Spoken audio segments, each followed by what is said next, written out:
Pode apresentar o nosso próximo Vamos apresentar. convidado? Ele é o atual ministro da Cidadania, é do Partido Republicano e foi eleito deputado federal pela Bahia. Também foi chefe de gabinete desde o primeiro mandato do prefeito de Salvador, ACM Neto. Recebam aqui João Roma. Alô, João.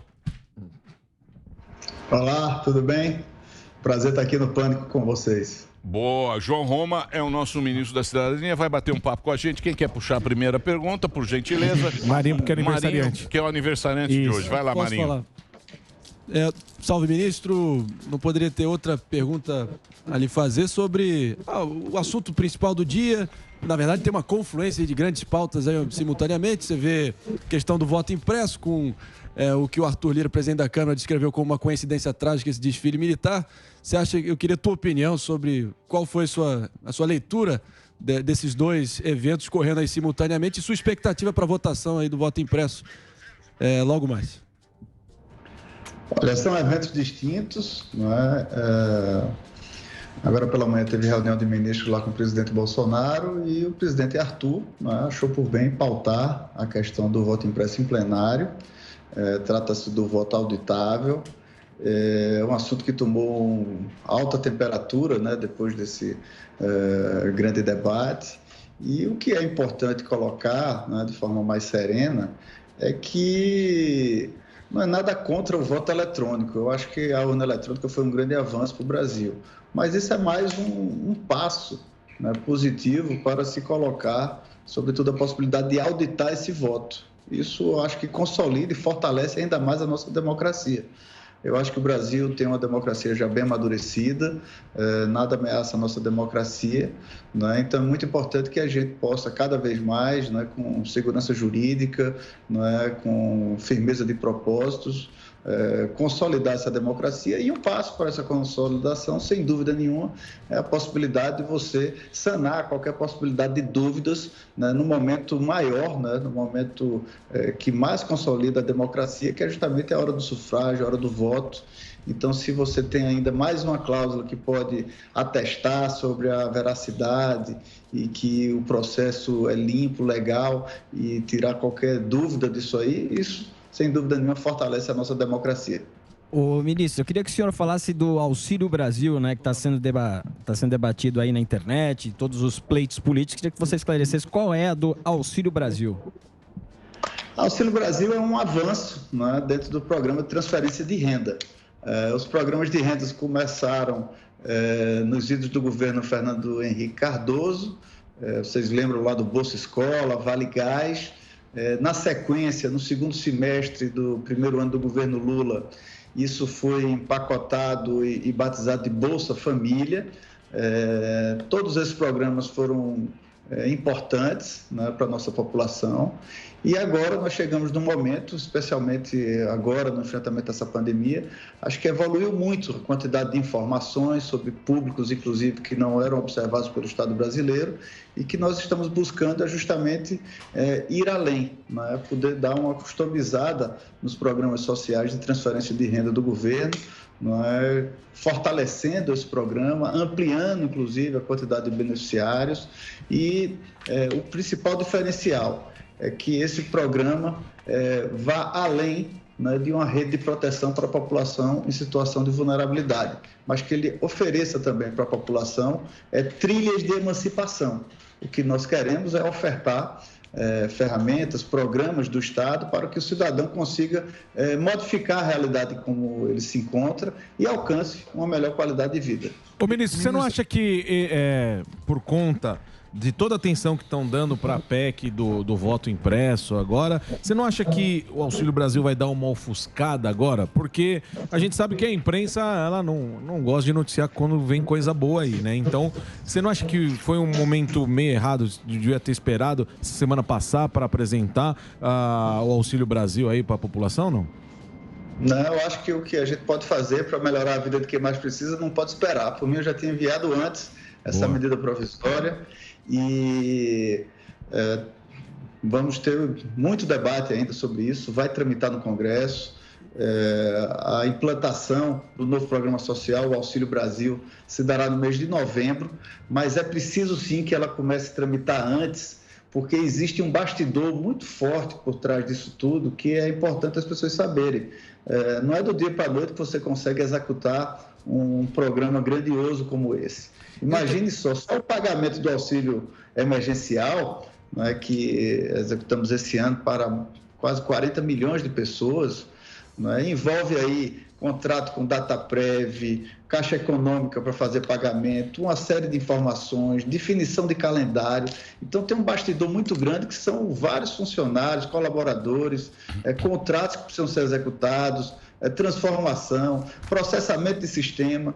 Então, não dá para esperar assuntos que são urgentes e que a população, especialmente aqueles mais necessitados, estão realmente esperando sempre uma atenção mais voltada para o seu dia a dia.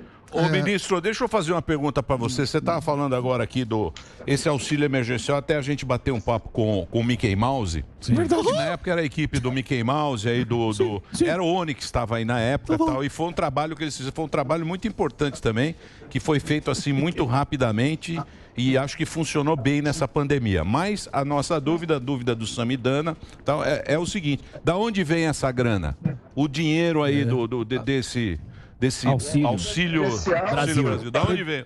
Um recurso extrateto, né? Recurso de títulos do Tesouro, né? E são, portanto, isso interfere diretamente no endividamento do Brasil. São recursos que são essenciais, né? Milhões de pessoas se valeram desse auxílio emergencial para superar esse momento de pandemia, né? Foi algo que se viu como um alento para essas pessoas. Milhões de pais e mães de família que muitas vezes estavam impedidos de ganhar o sustento de sua família se valeram desse auxílio emergencial. E isso significa endividamento do Estado brasileiro. Isso é recurso extrateto, né, que vai diretamente para a população que mais precisa. Ministro, então nós vamos pagar com inflação, né? Não. Ele respondeu em relação ao auxílio emergencial. Esse novo que foi proposto ontem leva outro nome, é Auxílio Brasil. Isso. Mas me chamou a atenção, ministro, acho super válido o programa, acho que é legal a gente pensar nos menos favoráveis, mas chamou a atenção duas coisas. Primeiro, que não estabeleceram valor ainda. Eu queria saber como que será estabelecido. Se vai ser pelo Ministério da Economia ou se vai ser os parlamentares, lembrando que muitas vezes, principalmente em ano de eleição ou que antecede a eleição, a ideia é jogar para a torcida. E segundo, você deu uma declaração ontem que acalmou o mercado financeiro, falando, olha, não vai furar o teto de gastos, sei lá. Mas tem os precatórios aí. Então, eu queria seu comentário dessas duas coisas. Então, relembrando, como vai ser definido o valor e sobre os precatórios. Entendi.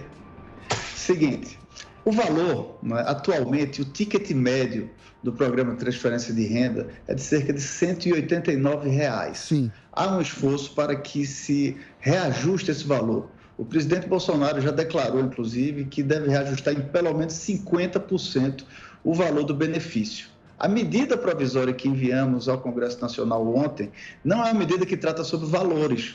Isso é uma coisa que vai durante toda a execução do programa. O programa, quando iniciou, né, tinha um ticket muito menor. E isso vai sendo reajustado ao longo do tempo. Então, nós buscamos sim, inclusive, se possível, e couber dentro do orçamento, definido ainda este ano, para execução ainda neste ano, já do mês de novembro, dar um reajuste nesse ticket médio do Bolsa Família, que funcionava até agora, no caso, a partir de novembro, o Auxílio Brasil, de cerca de 50%, de pelo menos 50%, ou seja, o ticket médio vai chegar perto dos R$ 300. E para ficar claro, a PEC, né, do precatório é uma medida que não tem correlação direta com o benefício. Ela interfere, sim, nas contas públicas. Então, é natural, já que nós estamos tratando, né, de um incremento, de um fortalecimento de um programa social que estará interligado com a responsabilidade fiscal, portanto, nós estamos fazendo isso junto com a execução orçamentária. A questão dos precatórios, esse elevado valor do precatório para o ano 2022, afeta todas as contas públicas, não apenas o programa social.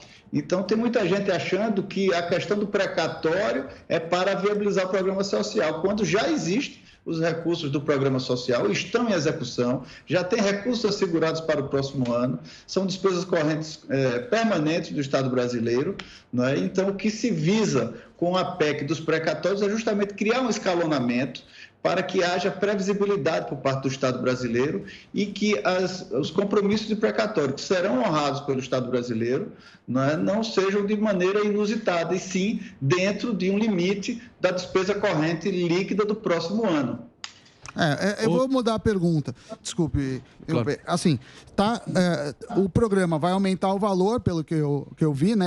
Pelo menos a intenção de 190 que seja para 300, 400 e vai ampliar, ou seja, mais gente vai ser beneficiado. A pergunta é, já tem a origem de onde virá esse dinheiro? Vai vir de corte e em que rubrica? Do Estado brasileiro. Os recursos do programa são recursos orçamentários, recursos esses que já estão assegurados, e o aumento, né, será anunciado após o envio da lei orçamentária, que se dará no final do mês de agosto. Portanto, a medida provisória, ela trata da estruturação do programa, não é uma medida provisória que trata de preço. Uma confusão que se dá muito nesse momento é porque se confunde, às vezes, o programa de transferência de renda com o auxílio emergencial. O auxílio emergencial tinha um valor definido.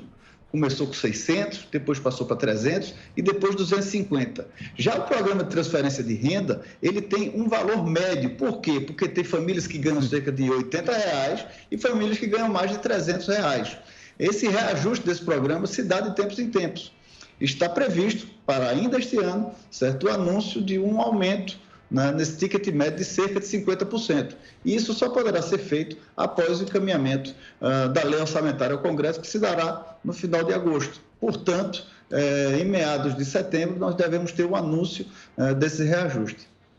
Ministro, a gente nota uma onda inflacionária aí se alastrando mundo afora e corroendo o poder de compra das famílias mundo afora, especialmente aqui no Brasil. Semana passada a gente teve até o entrever aqui, mas o preço do botijão de gás está superando R$100. Você vê também o preço da gasolina quase batendo R$7 o litro. Também o Copom agora fez um reajuste para previsão da taxa de juros a 7,25% até dezembro. E você percebe aqui, por exemplo, também que o miojo deve impulsionar as vendas do setor de massas em 2021. Nada contra o miojo, eu adoro miojo. Mas só para mostrar que o povo está tendo o seu poder de compra cada vez mais reduzido e tem que se socorrer no que está disponível. E isso, invariavelmente, afeta a percepção do eleitor no seu bolso. É o bolso onde mais arde, onde mais dói e faz ele pensar eleitoralmente, olhando adiante. O que o governo Bolsonaro efetivamente está tentando fazer para tentar facilitar a qualidade de vida aí e o estilo de vida do brasileiro comum, do afegão médio? Várias providências estão sendo adotadas para isso. Agora, todas as providências têm que estar de mãos dadas com a responsabilidade fiscal, até porque quando não vai bem a economia, quando desencadeia-se, portanto, um processo inflacionário, quem mais sofre é justamente a população em situação de vulnerabilidade. É justamente aquele que não tem artifícios bancários, que não tem como estar superando essa inflação que vai lá na ponta, como você bem falou. Então, por exemplo, no caso do gás, o presidente Bolsonaro zerou o imposto do gás, diferente dos governos estaduais, certo? O que mais recai hoje sobre o aumento do preço do gás é justamente o ICMS. E isso reflete lá na ponta. Assim como na conta de luz, o ICMS é o imposto que mais pesa. E nos combustíveis, o presidente está tentando também buscar uma compensação, porque para você dar um benefício fiscal, você tem que anular um outro. Então, está em andamento um estudo por parte da Receita Federal e do Ministério da Economia para poder diminuir os impostos federais que incidem sobre o óleo diesel. E isso tem um efeito geral, tem um efeito em cascata em toda a população brasileira, desde o transporte urbano até mesmo ao valor dos fretes, beneficiando também todos os caminhoneiros, quem está aí fazendo frete Brasil afora. Então, isso tem um efeito naturalmente em cascata no quesito inflacionário. Agora, é muito importante que haja também uma sensibilização perante os governos dos estados. Tem governador, por exemplo, que está anunciando Vale Gás, mas que não diminui o valor do imposto do gás no seu estado. Então, ele está dando com a mão e tirando com a outra do consumidor. Muito bem, eu vou fazer um break para a rede, agora a gente continua o papo aqui na Panflix, estamos falando aqui com o ministro João Roma, ao vivo aqui, direto de Brasília. Pode ir lá, Reginaldo, a gente continua aqui na Panflix. Muito bem. Vamos lá, João Roma, é o seguinte, você é considerado o cara que está dando uma aliviada no governo Bolsonaro. Viu uma entrevista sua na Veja, e aí estavam discutindo, a gente estava discutindo aqui o Auxílio Brasil. Você tá estudando, hein, Zuzu? Ó, você viu? Começamos bem. Se não é mais uma manobra do governo muito parecido com o governo que você critica muito, que é do PT. Se isso daqui a gente não está lembrando da Bolsa Família, da nossa amiga Dilma, se não é um movimento para a reeleição de Jair Messias Bolsonaro. Linda pergunta, Daniel Zuckerman. Bonito. Jovem bonito. Rouba Daniel Zuckerman. Provocativo.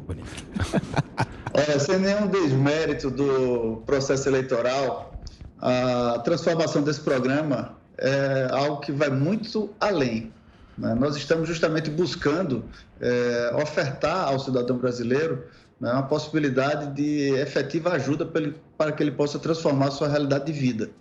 Vou citar um exemplo do que ocorreu há pouco tempo, né, há um mês e meio, acerca do BPC, que é o Benefício Prestação Continuada. O que é isso? Vamos supor que uma senhora em dificuldade financeira, ela tenha uma filha, por exemplo, com microcefalia em virtude do Zika vírus. Ela, então, o Estado credencia ela e ela passa a receber esse benefício BPC, né, de um salário mínimo. E vai que ela encontra, por exemplo, uma possibilidade de trabalhar. Ela vive num tecido social, provavelmente ela vai ter alguém da família que possa ajudar ela também a cuidar da filha, e aparece a possibilidade dela ter um emprego. Ela não vai assinar aquela carteira, porque senão ela perde o benefício. Na última medida que fizemos de alteração dessa regra, nós possibilitamos que ela consiga sim esse emprego, porque além do emprego ela vai ganhar mais o auxílio inclusão, que foi o que nós criamos na execução do BPC. Com isso, ela vai ter uma melhoria de qualidade de vida e, mais do que isso, ela não vai ficar limitada para sempre naquele teto de um salário mínimo. Então, daqui a pouco ela vai poder dar novos passos na sua vida, conquistar uma maior qualidade de vida para a sua família, né? E dessa forma ela vai poder cada vez mais crescer, prosperar e se emancipar, inclusive, para não ficar na dependência do programa social do governo. Na mesma linha, a gente está criando aqui trilhas, né, de emancipação para aquele cidadão que encontra-se numa situação de vulnerabilidade, que ele possa, assim, né, encontrar caminhos que ele possa melhorar a sua estrutura social, que ele possa caminhar com suas próprias pernas, que ele possa melhorar essa qualidade de vida. Então, é uma evolução no projeto de transferência de renda, é sem dúvida nenhuma um momento transformador e que terá consequências muito maiores para a sociedade brasileira.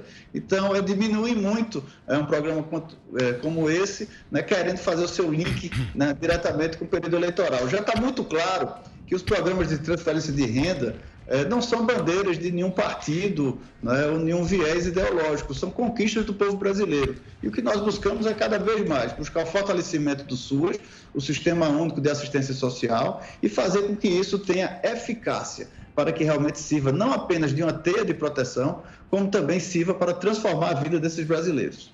Ministro, 2022, bastidores da política baiana, todos sabemos que talvez o seu padrinho político, o seu maior avalista na política é o presidente nacional do DEM, o ACM Neto, ex-prefeito de Salvador, muito bem avaliado, elegeu o sucessor dele agora, com folga, e é um player aí para o pleito de 2022. Ele já desponta bem à frente nas pesquisas para o governo do estado da Bahia, e a Bahia, que é talvez um dos 3 piores estados onde o atual presidente Bolsonaro performa, né?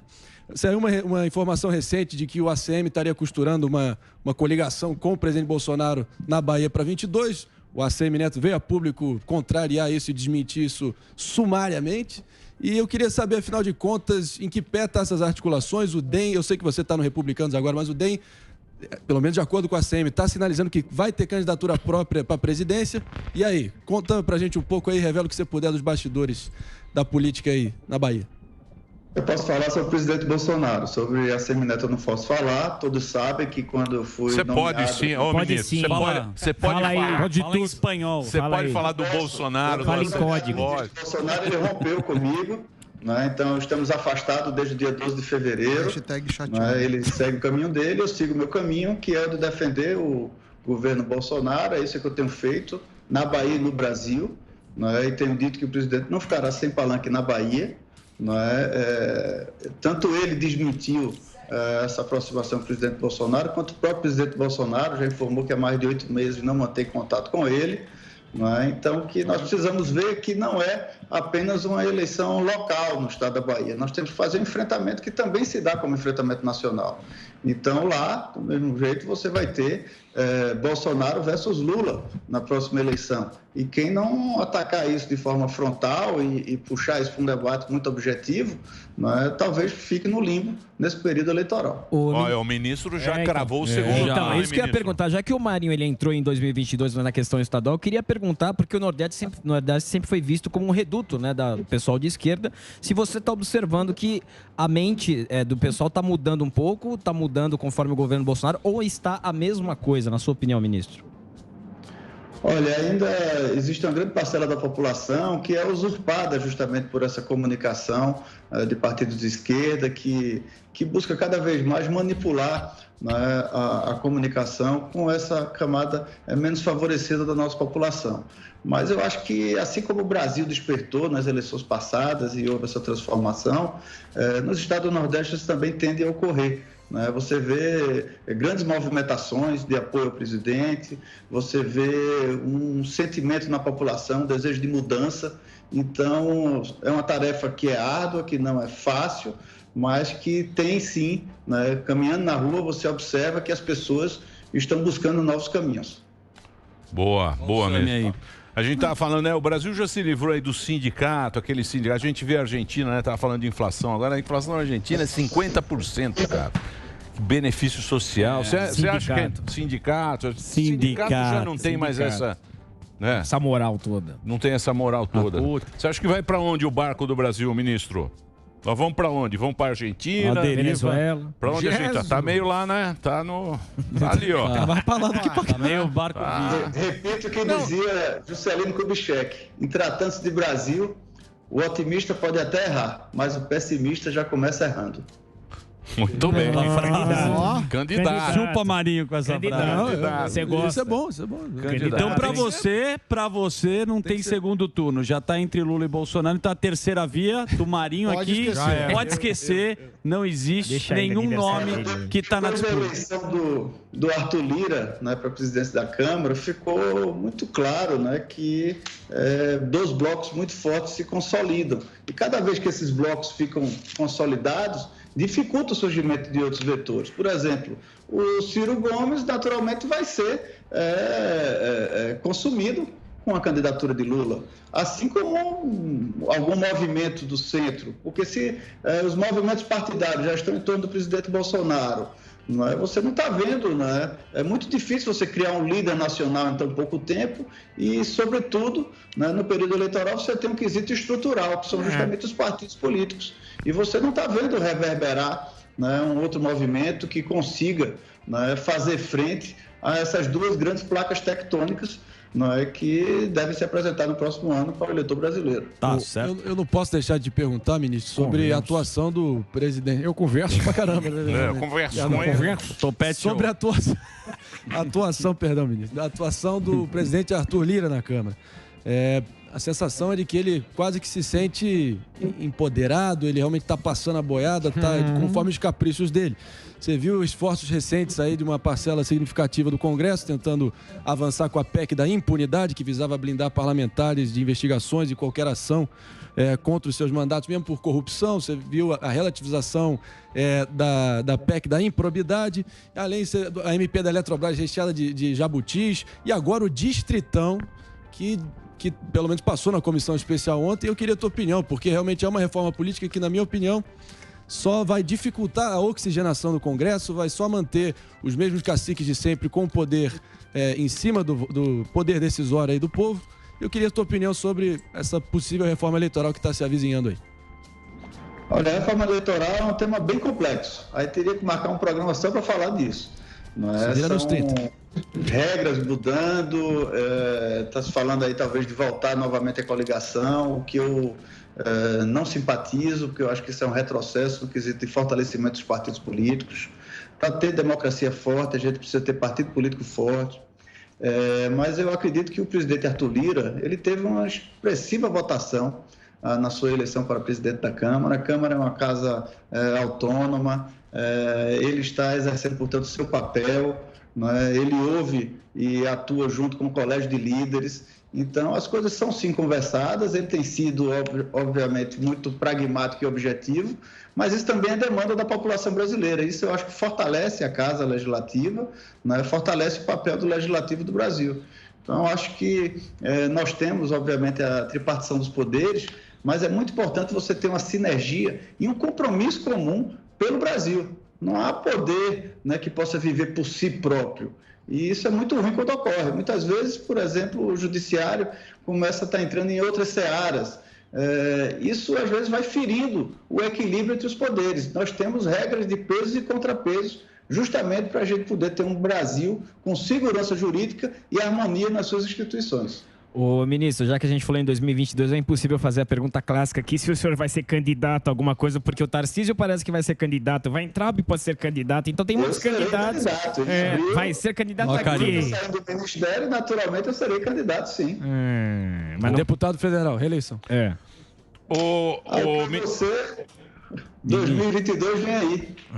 Esse ano eu estou muito focado nesse aqui, que sem dúvida nenhuma é o maior desafio que a vida pública me apresentou até o momento. Pelo menos... É muita responsabilidade, é um ministério muito grande, toda a movimentação nossa aqui diz respeito à vida de milhões de brasileiros. Eu sou deputado de primeiro mandato, então eu estou muito focado nessa minha missão. Agora, naturalmente, 2022, lá sim é o momento de cada um levantar sua bandeira.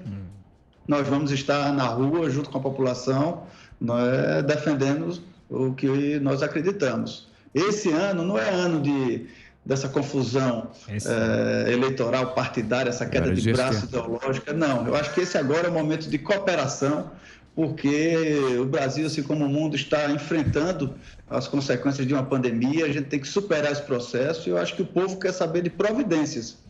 Em 2022, que é assim, ano eleitoral, cada um pega a sua bandeira e vai conversar com o eleitor para saber quem é que está fazendo mais pelo eleitor. É isso aí, mas nós gostamos de uma fofoquinha aqui, ó.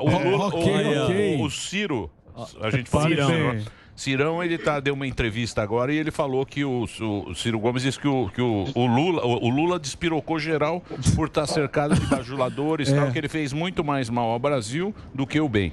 E ele fala que o Lula está piorado porque considera que o crime compensa. Ou seja, você concorda ele com é a o única Cirão? solução. Você tira o chapéu. Exato. Pro Cirão? Repare bem, João Roma. Estimado. Não tiro o chapéu para ele, até porque eu acho que ele tem buscado apenas se aproveitar de uma narrativa. Ele está buscando ocupar um outro espectro. Se Lula sai de cena, imediatamente ele vai tentar buscar o apoio do PT para que se consolidar como candidato de esquerda. Então, essa narrativa dele não engana ninguém. Ô, ministro, você falou uma coisa agora que... Ô, ministro! Fala. Você falou agora, se o Lula sai de cena, muita gente equivocadamente acha que ele já está com a barra limpa, que ele foi absolvido. É verdade. Mas, de fato, voltou para a primeira instância em Brasília, vai ser tudo revisitado. O Emílio acha que, enfim, ele já está de volta. Não, vai prescrever. Ele voltou para ficar. Nós vamos devolver o dinheiro para ele. Escuta, com correção ainda. Dinheiro vivo, no Pix. Claro. Tem uma expectativa aí nas reuniões estratégicas aí, visando 22 aí do governo atual, com essa possibilidade do Lula... O processo dele voltar a avançar e inviabilizar a candidatura dele novamente? Não, além de conversas informais, não tem nada estratégico em relação a isso. Mas o futuro a Deus pertence e, além disso, coração de homem é terra que ninguém anda. Então, a gente não pode estar dizendo que o futuro já está estabelecido. Então, acho que tem muitos episódios ainda, até para saber se ele almeja isso, se é isso que ele quer para a vida dele. Eu acho que tem ainda muita água para passar debaixo da ponte até a gente chegar nas eleições de 2022. Boa. Ministro, eu quero agradecer seu tempo aí, esse papo que você bateu com a gente aqui. Não conhecia pessoalmente, estamos conhecendo aqui o ministro João Roma, que você pode também entrar no Instagram do ministro, é João Roma Neto, @João Roma Neto, aí você tem contato direto com o ministro, falou com a gente lá de Brasília. Obrigado, viu, ministro? Obrigado pelo papo.